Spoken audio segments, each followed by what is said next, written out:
Gracias por acompañarnos en este podcast, producido especialmente para usted por el equipo de Radio Bea. Hombres y mujeres que han dedicado su vida al servicio de Dios. No han sido sus capacidades ni talentos que los han hecho sobresalir, sino fue el haber puesto toda su confianza en Dios, más allá de las circunstancias. Es por ello que son destacados y sus vidas nos sirven de ejemplo para todos los creyentes hoy. Ellos son los titanes de la fe. Vivencias reales para aprender. Titanes de la fe. ¿Estás listo para escuchar Titanes de la Fe? Estamos seguros que en este capítulo Dios te hablará. La vida de Martín Lutero.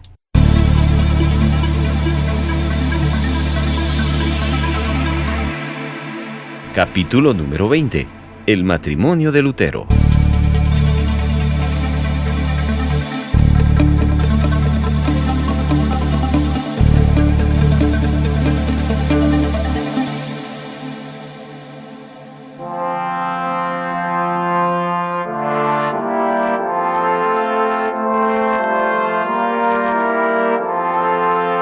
Era el año de 1524.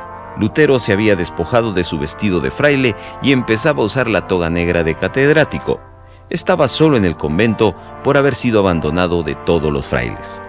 Muchos amigos, inclusive su padre, le rogaba que contrajese matrimonio, que una vez lo había aconsejado a otros, mas de alguno le disuadía por temor a las calumnias de los adversarios. Fue una acción digna de ser puesta al lado de aquella de la tesis de Gutenberg, de la confesión pública en la Dieta de Worms y de la traducción de la Biblia en el castillo de Warburg. Martín Lutero, un 13 de junio de 1525, se casó con Catalina de Bora. No era el primero de los hombres más importantes de la Reforma que a la predicación de la palabra añadían el propio ejemplo para confirmar la verdad de que el matrimonio era una santa institución y que la doctrina del celibato y de los sacerdotes era un engaño. En Suiza, Ulrico Zwinglio y León Hyade vivían ya en matrimonio santo y bendito. En Estrasburgo, Capitón había seguido el ejemplo de Butzer y Matthias Celi se había casado con Catalina Schulz, la cual, bajo el nombre de Catalina Celi, se había hecho muy conocida por ser una buena esposa.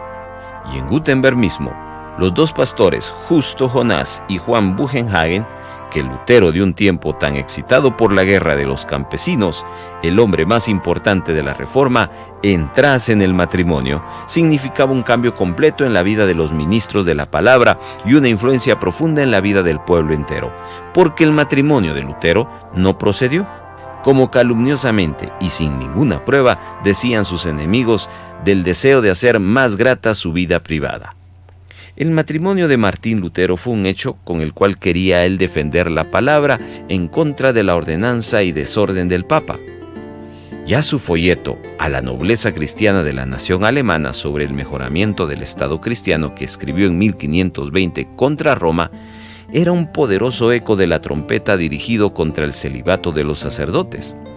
En 1522, en su folleto contra el estado del Papa y de los obispos, que se consideran falsamente como clase sacerdotal, profundizaba más sus razones tomadas de las Sagradas Escrituras, como en la explicación de 1 Corintios 7, el cual defendía el matrimonio de sacerdotes. Así también abogaba por los caballeros de la Orden de San Juan que tuvieran libertad para casarse y las monjas para abandonar los monasterios. Nunca hombre alguno ha sido mejor armado para abrir brecha en el baluarte del papado para exhibir el buen fundamento de una doctrina saludable como él. Por 5 años había reivindicado ya Lutero al matrimonio su derecho natural como santo e instituido por Dios, pero todavía él mismo no pensaba en casarse, aunque la incomodidad de su vida privada le hubiera podido mover a ello. Todavía seguía viviendo en su convento solo con el que antes era su superior. Nadie le asistía en esta celda monástica. Muchas veces se echaba por la noche fatigado del trabajo sobre una cama que ninguna mano amable le había preparado. Solo con los amigos tenía de vez en cuando un rato de expansión. Bastante le habían calumniado sus enemigos porque bebía con los otros doctores cerveza y tocaba el laúd, pero todavía se resistía a entrar en el estado matrimonial. Aunque pocos tenían un corazón tan bien dispuesto para los afectos de la familia como Lutero. Vivía entonces en Wittenberg una doncella de noble cuna, Catalina de Bora, que hacía 10 años que había entrado en el convento de Nipschen, pero a consecuencia del movimiento de la Reforma había sido liberada de él con 8 compañeras y vivía hacía 2 años en la casa del secretario del ayuntamiento. Reichenbach, aquella fue la que eligió por su mujer. Los enemigos ya acechaban este paso del reformador y hasta sus mismos amigos le estaban temiendo. Esto es Titanes de la Fe.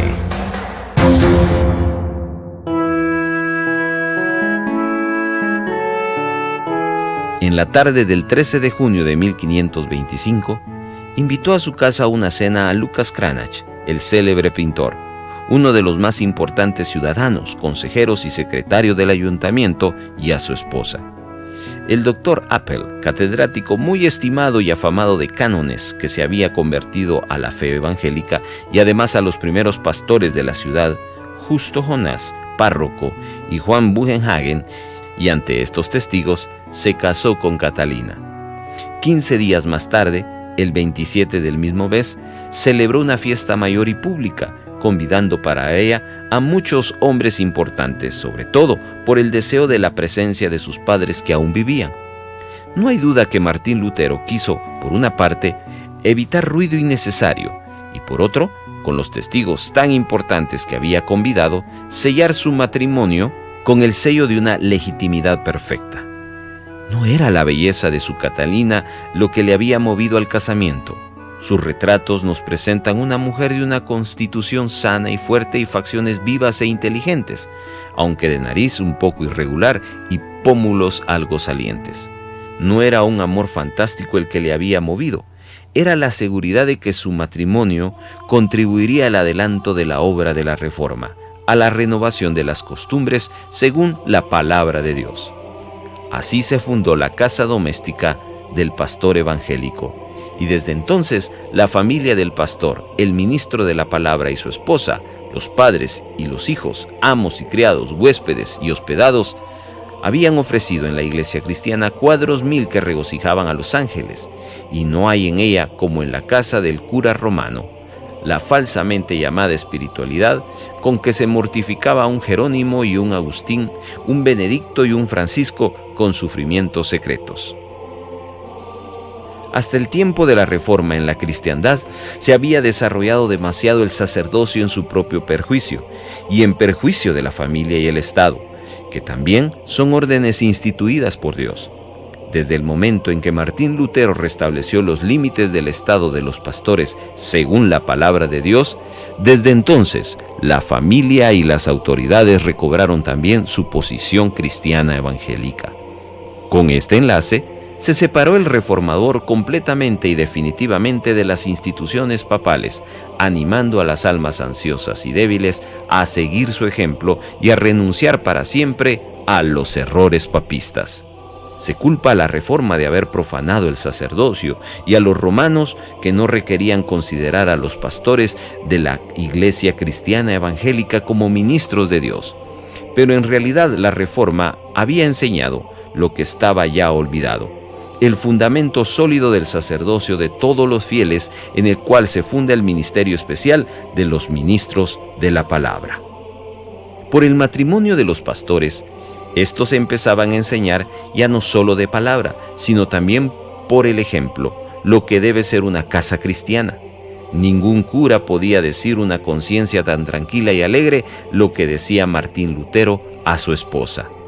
También se le daba mucha importancia a la obediencia de los hijos y de los criados en la casa. Como él estaba en aptitud de juzgar las obras de los frailes y monjas, siempre ensalzaba las obras verdaderamente buenas y la sencillez de la obediencia a la palabra de Dios. La obra gigantesca que Lutero tenía que hacer para la cristiandad no perjudicó a su deber para con sus domésticos. A la oración diaria añadía él en el domingo un discurso en casa. No olvidaba tener el cuidado especial de las almas de los suyos, habiendo amonestado en una ocasión a su esposa Catalina que leyese diligentemente las Sagradas Escrituras. A todos sus criados los alentaba a leer la palabra de Dios y aprender bien los evangelios y cánticos, y cuando los niños y los criados debían decirle su catecismo y se cortaban, entonces le recordaba el último juicio en que todos hemos de dar cuenta franca y abiertamente.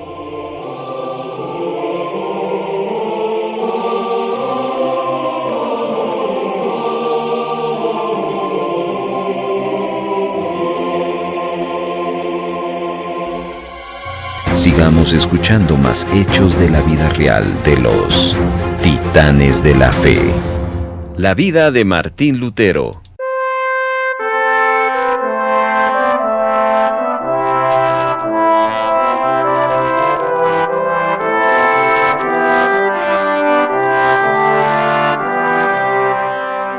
Era en marzo de 1530. El príncipe elector había hecho venir a los teólogos a Targau para que concertasen los artículos de la confesión que habían de presentar en la Dieta de Augsburgo. La política no se presentaba favorable a la reforma, y especialmente Melanchthon, sobre el cual pesaba la mayor parte del trabajo y se sentía triste y fatigado. El matrimonio fue hasta el fin muy feliz. Catalina merecía tanto por su inteligencia y discreción, como por su piedad y amabilidad, la estimación cumplida por el cariño del reformador. Hemos de señalar que nos faltaron algunas pequeñas disensiones. ¿Qué cielo hay que no tenga nubes? Mas no por causas graves.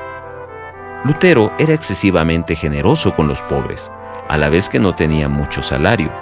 Cuando un pobre le pedía ayuda, le daba hasta su último escudo, su misma copa de plata, y un día dio hasta el regalo del padrino a su mujer. De todo se deshacía de buena voluntad. En cierta ocasión, después de buscar por mucho rato algo que dar, encontró un escudo que tenía el retrato de Joaquín y exclamó alegremente: «Hola, sal Joaquín, Jesucristo está a la puerta y te necesita». Esta generosidad pareció muchas veces exagerada a su economía, que le hizo varios reproches su esposa blandamente, mas por fin se acomodó a un honesto pasar según la voluntad de su marido. Algunas veces Lutero llama a su Catalina su señor y su Moisés. Otra vez le recomienda a un huésped de Inglaterra como maestra en la elocuencia alemana, y si en ocasiones se desborda la corriente de aquella elocuencia, solía preguntarle si había olvidado el orar el Padre Nuestro antes de un discurso tan largo. Lutero sabía muy bien hacer respetar la palabra de Dios en cuanto al marido era la cabeza de la mujer, y por cierto que ella no turbaba la paz doméstica. Ella valía más a sus ojos que el reino de Francia y el señorío de Venecia, y 4 años antes de su muerte daba testimonio en su testamento de que ella, como esposa piadosa, fiel y honrada, siempre le había amado, reverenciado, estimado y cuidado bien. Muchas veces Martín Lutero rehusaba regalos de sus amigos, hasta del mismo elector. Los libreros le ofrecieron darle hasta 400 duros anuales por la edición de sus libros, mas él no lo aceptó diciendo que no quería vender los dotes que había recibido de Dios. Todas sus lecciones eran gratuitas. Lutero tuvo de su Catalina 6 hijos, de los cuales 2 murieron muy niños. El primogénito se llamó Juan, murió ya doctor en Derecho en 1575 en Königsberg. La segunda era Isabel, que murió cuando tenía solo 8 meses. La tercera, Magdalena, que llegó hasta los 15 años. Y el cuarto, Martín, muerto en 1565. El quinto, Pablo, médico de cámara de diferentes príncipes, que murió en 1593. Y la sexta, Margarita, casada con el señor Cohnheim, y murió en 1570. En el trato con sus hijos, Martín Lutero manifestó su corazón fiel, cariñoso e infantil hasta el encanto. Era un padre ejemplar, Educaba a sus hijos con benignidad, clemencia y mansedumbre en disciplina y amonestación cristiana, y lo mismo que interpretaba el Evangelio al pueblo tan claramente que todos podían palparlo, sabía despertar en sus hijos el amor hacia su Salvador de una manera dulce y digna. Así, podemos formar una idea del cuadro bellísimo que se presentaría en la antigua casa de Gutenberg. El padre sentado junto con su Catalina, con sus niños alrededor, contándoles leyendas serias y jocosas o cantando con ellos un himno de alabanza a Dios. En la Natividad, cuando el niño Jesús traía sus regalos y Juanito y Pablito, Martín, Rita y Luisa saltaban alrededor, espléndidamente, llenando el cuarto de voces de alegría. Estás escuchando Titanes de la Fe.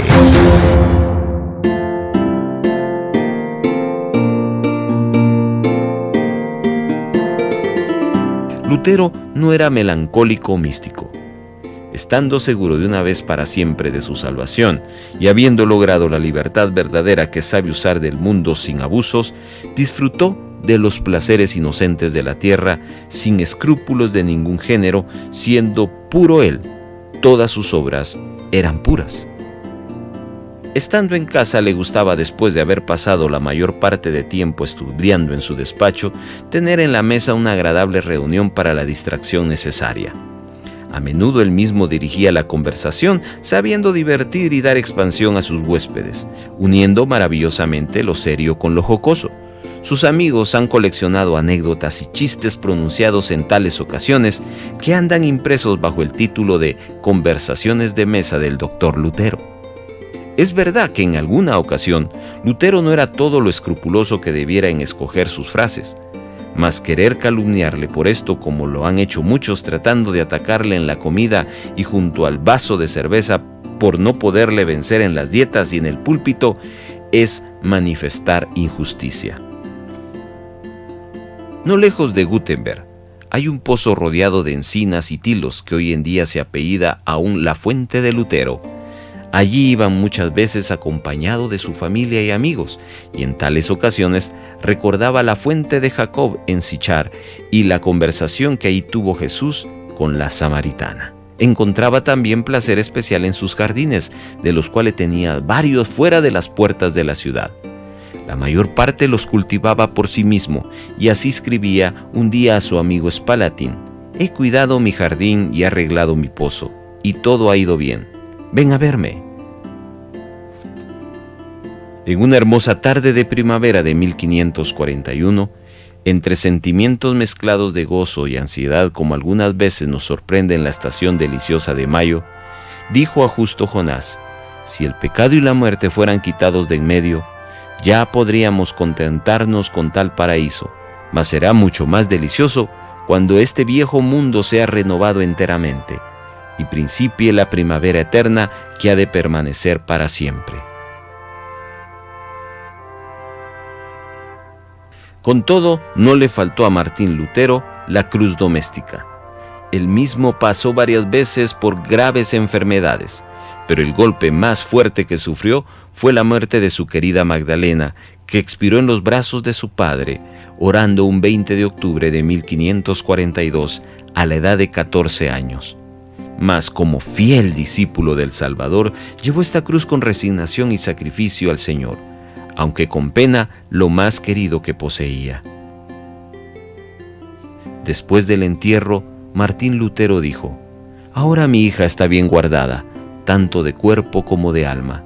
Nosotros, cristianos, no tenemos nada de qué quejarnos, sabiendo que así ha de ser. Estamos segurísimos de la vida eterna. Dios, que nos lo ha prometido por su Hijo, no nos puede mentir.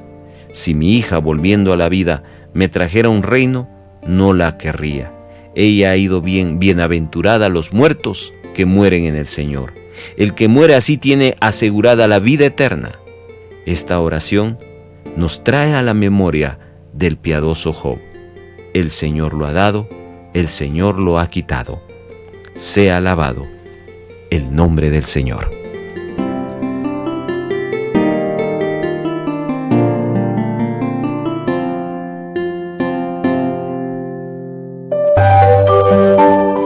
Voz Evangélica de América, Radio BEA.